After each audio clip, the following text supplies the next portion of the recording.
In our 5 sessions through the book of Genesis, we've worked through 35 chapters of Genesis. We know we didn't cover everything, and we knew we wouldn't be able to. We didn't get into the topics and issues that initiate heated debates on Facebook, things like evolution, the Big Bang Theory, and how to explain the existence of dinosaurs. But our intention was never to answer those questions. Instead, our sincere hope was that we would compel all of us to read Genesis as an ancient story, and to discover that Genesis was never written to answer those sorts of questions. Genesis was written to answer ancient questions for ancient Israelites. And our goal was to recognize the themes of the stories, the history, the context, and how the beginning of the Israelite story might help us learn more about the God we serve today. In doing so, we've covered everything from Adam to Abel to Noah to Abraham, Isaac, and Jacob. And you may have noticed how frequently we have discussed how many of those names were the younger brother within their own families, while the older brothers seemed to get displaced and looked over: Cain, Ishmael, Esau. And in our text for today, we meet yet another younger brother as a central character within the story: Joseph, the 11th of 12 sons of Jacob. And Joseph played a crucial role in the survival of the ancient Israelites. And maybe you've heard of Joseph before. As I was growing up in a Christian home, Joseph was the star of plenty of Bible picture stories, coloring books, flannel graphs. If you don't know what flannel graphs are, you're not missing much. And even Broadway productions. I think we saw the play Joseph and the Amazing Technicolor Dreamcoat about a dozen times as a child. But for as much as this part of the ancient story focuses on Joseph, it's really about what happened to the line of Jacob, now named Israel, as we learned last time. Because Genesis is the story of the beginning of Israel. Now, Joseph is not without his flaws, but like many others we've learned about, he is still a massive part of God's plan, even though it's hard to see how that could be true from the beginning of his story, because Joseph seems like a brat, like many younger siblings are. My younger sister, Brittany, carries with her 2 nicknames to this day: Brattany and Brit Brat. We don't need to talk about who gave her those monikers, though, but it seems like Joseph's brothers felt the same way about him. He was obviously his dad's favorite. He was gifted a beautiful robe that he flaunted in front of his brothers, and even displays one of the main characteristics of a younger sibling. He's a tattletale. So his brothers don't like him. They hate Joseph. And I hope the theme of sibling rivalry has been very apparent to you. It seems as if Israel's national history is one big sibling rivalry event. The 12 sons of Jacob eventually become the 12 tribes of Israel, and guess what? They don't get along at all. And it starts early. Like I said, Joseph's brothers can't stand him, and it doesn't seem like Joseph is trying to win them over in any way. Actually, he has 2 dreams he's sure to tell them about, and in these 2 dreams, he receives the same message: I will rule over my brothers. Now, our 3-year-old Zekiah has adopted a new phrase that he loves to repeat over and over and over. He says, "That's not fair." When his older brother Jericho gets to play baseball or basketball or go golfing with dad, it's almost automatic. That's not fair. Somehow at 3, he has this very clear idea of what justice looks like. And I get it. It's a bummer he isn't old enough to play Little League or CYO or spend time golfing with dad. But he's too young to do those things. Now, if the roles were reversed and Zekiah got to do all of the things that all of those things, and Jericho felt like that was unfair, then I'd have to agree with Jericho. There would be no reason he shouldn't have the right to do the things that an 11-year-old wants to do. I mean, how do you feel if you don't get what is rightfully yours? What emotions and feelings pop up when you don't receive what you deserve? I imagine they aren't joyful, peace-filled feelings, which is the same reason why all these older brothers throughout Genesis feel mistreated or overlooked. In ancient times, it was assumed the oldest son would get the birthright with all of the special privileges, inheritance, and authority. But they are constantly tricked, coerced, or forced out of what is rightfully theirs. And no wonder Joseph's 10 older brothers, he has one younger brother, Benjamin.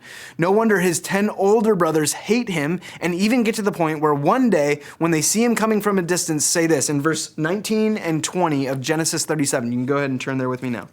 Genesis 37 verses 19 and 20. "Here comes that dreamer," they said to each other. "Come now, let's kill him and throw him into one of these cisterns and say that a ferocious animal devoured him. Then we'll see what comes of his dreams." And this just got intense real quick. It's at this point in the story where I believe Joseph could begin making the claim, that's not fair. And I want to pause here for a moment because Joseph is about to face some adversity of his own. His brothers have already faced adversity in the sense that they were passed up for the birthright and vengeance is how they respond. But this is the first of many moments where Joseph will be faced with some adversity of his own. If you're anything like me, one of the reasons we respect the people we respect the most is their response to adversity. Those we respect most are generally people who have walked through difficult times and painful situations and handled them with grace, mercy, and dignity. We respect people who've been hurt but don't hurt back. Those who were treated unjustly or unfairly and didn't attack back. Those who faced extraordinary health challenges but didn't lose their love for life. It's like you can almost see their suffering redeemed in real time because of their response. So, how does Joseph respond to adversity? How does he respond when things don't seem to be fair? Well, let's learn more about what happens to Joseph to find out. Now, fortunately for Joseph, his older brother Reuben urges his other brothers not to take Joseph's life. And they agree, and they take his robe and throw him into a cistern without killing him. When some Ishmaelite traders pass by on the way to Egypt, the brothers sell Joseph to them. They get some cash and get rid of their annoying brother. Win-win for them. They tell their father Jacob that he was ripped apart by wild animals, and Jacob is devastated. His favorite son is dead. But Jacob is unaware that his son is actually alive and is on his way to Egypt to be sold to Potiphar, one of Pharaoh's high-ranking officials. Joseph quickly becomes a trusted man for Potiphar. Here's what we read in Genesis 39. Flip a couple chapters over. 39 starting in verse 4. "Joseph found favor in his eyes and became his attendant. Potiphar put him in charge of his household, and he entrusted to his care everything he owned.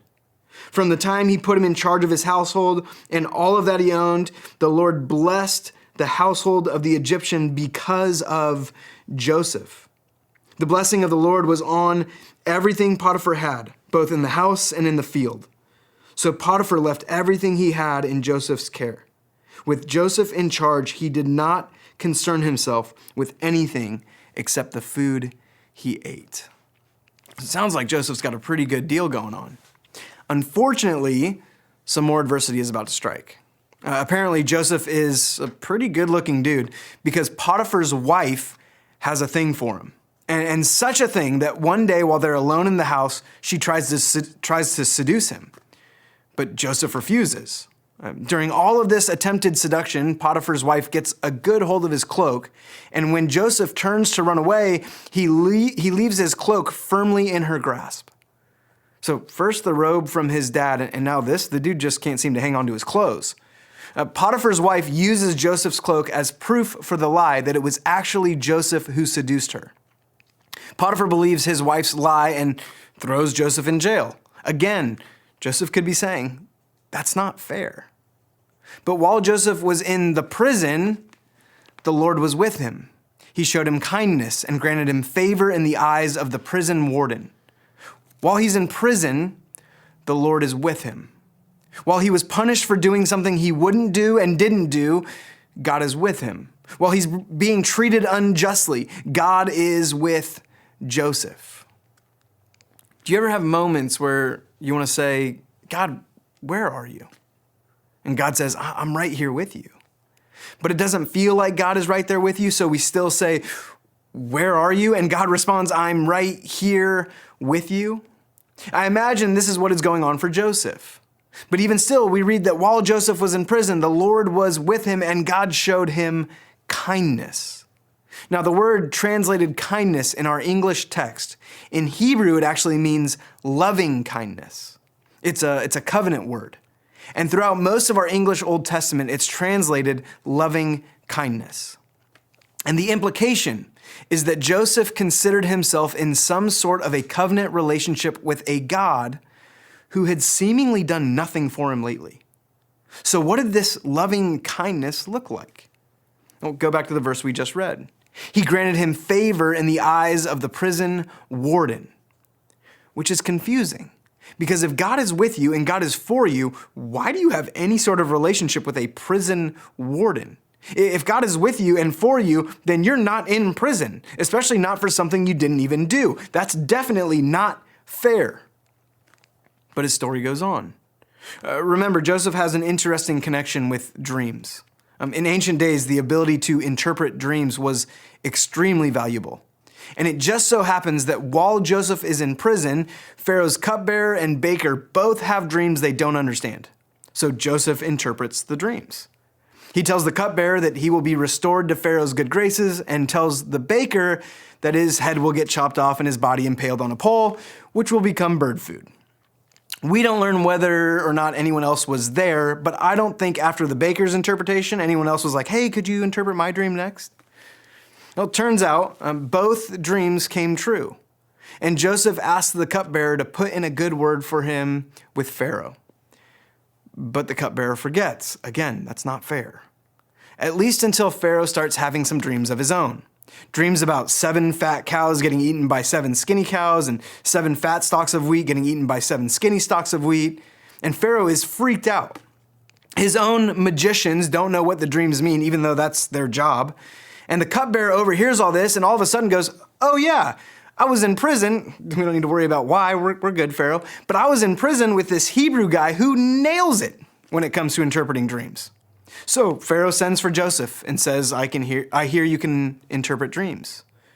And Joseph says, actually, God is the one who does the interpreting. I'm just the messenger.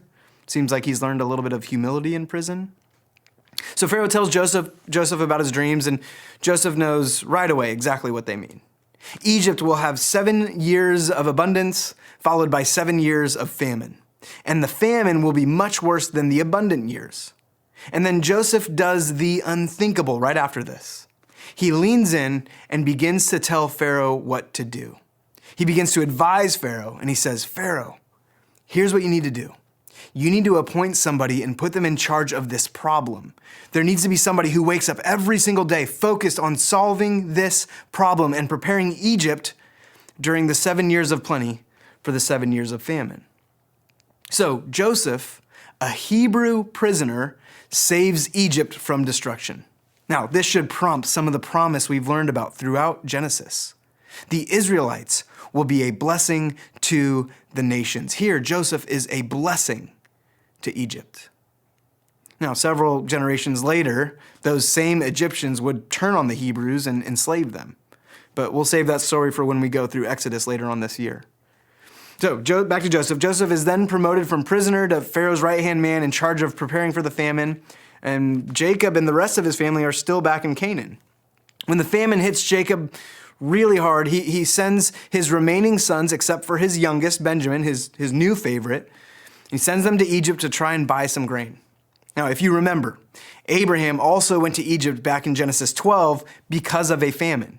And just like in that story, when Sarah is a guest in Pharaoh's house, Joseph's brothers are now a guest in Pharaoh's house.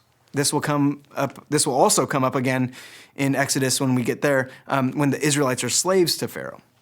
So Joseph's brothers come to Egypt, and guess who they have to meet up with? Yup, Joseph. He recognizes them, but they don't recognize him. Instead, they bow down and worship him, just like the dream he told them about years ago.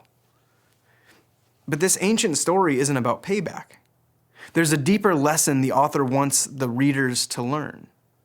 Now, that's not to say Joseph handled this all with complete grace and compassion. Instead of revealing who he is, he accuses them of spying and tells them to bring back their youngest brother. And the brothers know that their father will absolutely hate this idea. Jacob's already lost one son and will be adamantly opposed to losing his next favorite child. But the famine is so severe that Jacob has to relent. He sends Benjamin with his other sons, and they end up having a great time in Egypt. But Joseph isn't done yet. When he sends them off with as much grain as they can carry, he hides a silver cup in Benjamin's bag and is about to accuse them of stealing it. Joseph's men catch up with them and arrest them for stealing the cup. The brothers say they aren't guilty, but it is announced that whoever had possession of the cup will be sent back to Egypt to be enslaved. Think about this. Joseph is literally reenacting his own story with the other favorite son while the brothers hopelessly watch it all unfold. So they decide to go to Joseph and beg for mercy because they know that losing another son might actually kill their father. Fortunately for his brothers, Joseph feels he has punished them enough. He reveals his identity and they stand in utter disbelief. And in a statement of forgiveness, he tells his brothers that all of this was God's plan all along. Look at Genesis 45, verse 7. But God sent me ahead of you. This is Joseph talking. But God sent me ahead of you to preserve for you a remnant on earth and to save your lives by a great deliverance. So then it was not you who sent me here, but God. He made me father to Pharaoh, lord of his entire household, and ruler of all Egypt. This right here is what the author really wanted to convey to the audience. If you change a few words of these two verses, it would be very applicable to the Israelites after the Exodus and after their return from Babylonian exile. God is with us. God preserved us. He delivered us, and he will continue to do so, even though things don't feel fair.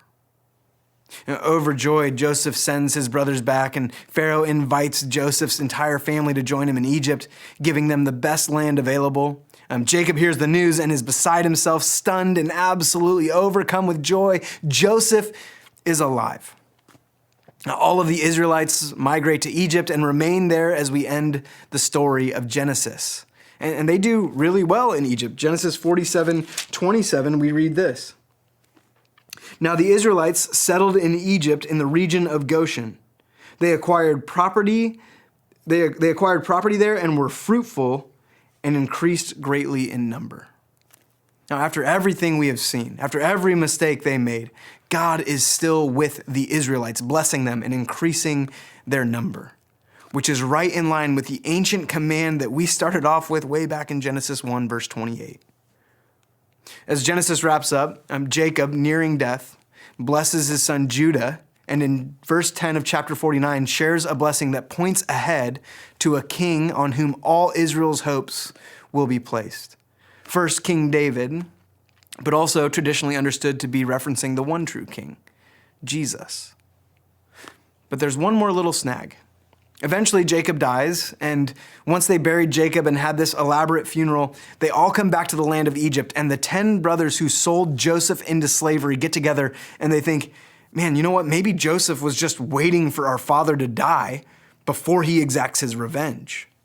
His brothers are taking on the posture of victims once again, something their brother Joseph easily could have done throughout his life. And so they go to Joseph, and the text says his brothers came to him and they threw themselves down before him, proclaiming, "We are your slaves."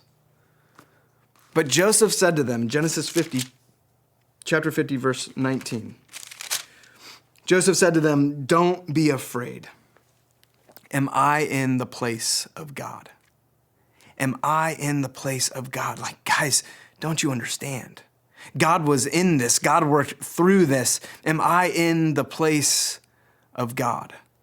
The Septuagint, the Greek version of the Old Testament, this verse is written this way: "Do not be afraid, for I am God's." And what an incredible response. It's the response of someone who is confident God is with them. Throughout Joseph's story, being sold off into slavery, in prison, all of it, everything that happened that just didn't seem fair, Joseph was keenly aware of God's presence in his life. His response to adversity would be a lesson for all of God's people moving forward. There are circumstances we will face that will be less than ideal, Adversity we will come up against that won't feel fair, but God is with us. It's a theme that runs throughout the Old Testament and into the New Testament. God is with us. And maybe this is what you needed to hear today. God is with us. But let's take that one step further. I want to ask you a question. How would someone in your current circumstance respond if they were confident God was with them? I mean, Joseph could have constantly repeated the phrase, my son Zekiah loves so much. The Israelites throughout their history could have responded with the same phrase as well. It's not fair. I mean, Joseph had every right to play the part of victim, but how did he respond? How did this one man's response serve as an example to the Israelites and to us today? He was confident God was with him. He even told his brothers, you intended to harm me. Verse 20, you intended to harm me, but God intended it for good, for the saving of many lives. God's intention for the Israelites became a reality through one man's circumstance-defying response. God is with us. He overcame the victim mindset. Clint Rutledge, one of our Brentwood pastors, shared an article with me about overcoming the victim mindset, and I think there are some helpful tools we can draw out of it. Things like, when we face difficult situations, things like forgive others, forgive yourself, spend time praying through and releasing your circumstances to God. Stop making excuses and take action. The reality is that things may not be fair, but that reality does not impact our ability to respond in a healthy way. You know, it's so interesting how often our responses are coerced by what we believe is fair or just for us. The brothers feeling slighted by the favoritism Joseph was shown caused them to respond with evil and malice. Joseph, on the other hand, seemed to have a view of more than just him, as if he held onto the promise made generations before him that Israel was going to be blessed and would be a blessing to others. You see, I think this is something important we have to understand about blessing and God's intention for Israel from the beginning. Blessing is primarily not about what God is going to do to someone. Blessing is primarily about what God is going to do through someone. Or maybe another way to say it, blessing is what happens through you in the midst of what is happening to you. You know, it's so easy to get caught up with what's happening to us and miss what could happen through us. It's also easy to become so self-focused that we remove God from the situation altogether and miss the fact that it is God who is with us, working and moving through us. So, what about us? How do we view God's presence with us in difficult circumstances? Is blessing just about me, or is it about more than me? Is Jesus leading us toward empathy, compassion, and justice for more than just me, or are we more inclined to play the victim? Is the loving kindness of God something we are waiting to happen to us, or is his loving kindness working through us?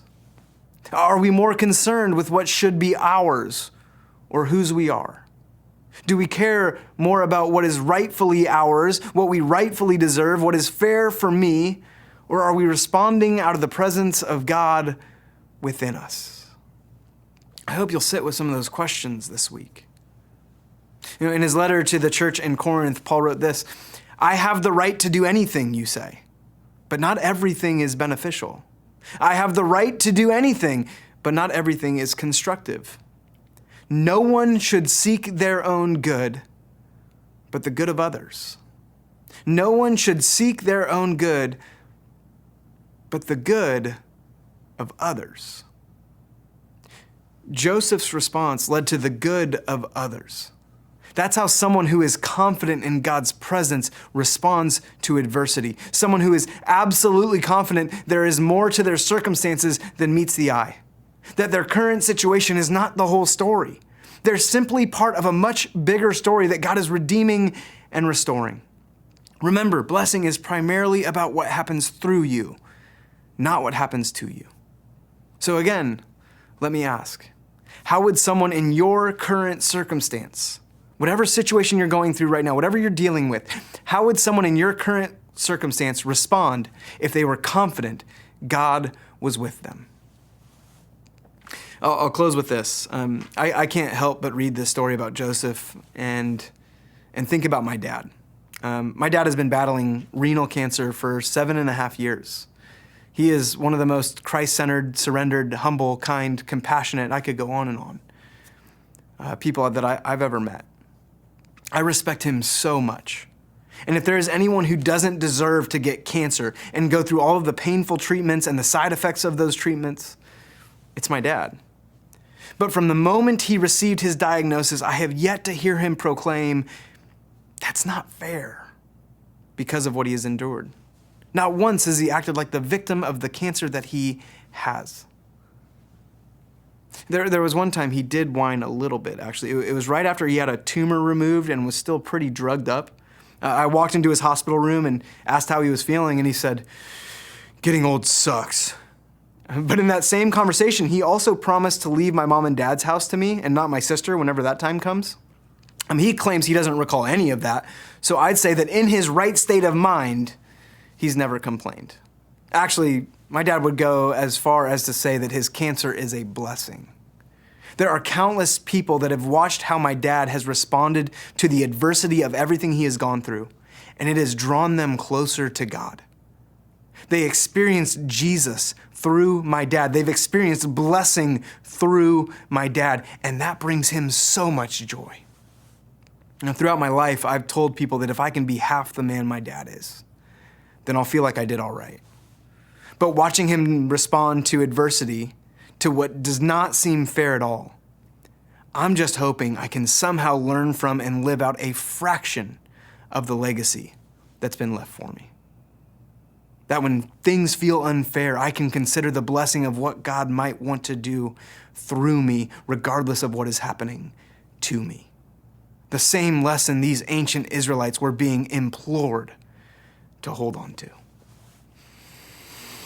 Well, that pretty much wraps up Genesis. A story of struggle with God and others, but also a story of Israel's faith in God regardless of circumstances, trusting that God comes through no matter what. The book ends with the death of Jacob and then Joseph, signaling the end of Israel's infancy, with a difficult period of growth ahead. And if it feels like Genesis just kind of leaves us hanging and doesn't get wrapped up with a nice conclusion, you're not wrong. But that's the role Genesis plays in the story of Israel. It's just the beginning. I hope and pray that some of the themes we brought out from the text stick with you, that you read and discover with a new perspective. And I really hope that we continue to move forward as a church, compelled by the words and actions of Jesus to fulfill the ancient promise, to be a blessing to anyone we come across. Let's pray. Father God, I think the reason when I look at Joseph's story and I think about my dad and all the things that we're learning from this, the reason I respect my dad so much is because of how he's responded to adversity. It makes me respect Joseph's response to adversity throughout the story. And God, I hope and pray that we would be a church, a community of people that would respond to adversity with a desire to be a blessing to others. God, I hope and pray and ask and beg and plead that we would be that church, that we would be a church that is so surrendered and so selfless and so humble and so merciful, that we don't look at our circumstances as defining moments, but opportunities. Opportunities to be a blessing, opportunities to show love, grace, mercy, and compassion. God, lead us, lead your church to fulfill the ancient promise that you left for your people. God, we love you, we adore you, we praise you, we honor you, and we pray all of this in the matchless, powerful, beautiful name of your Son, Jesus Christ. Amen.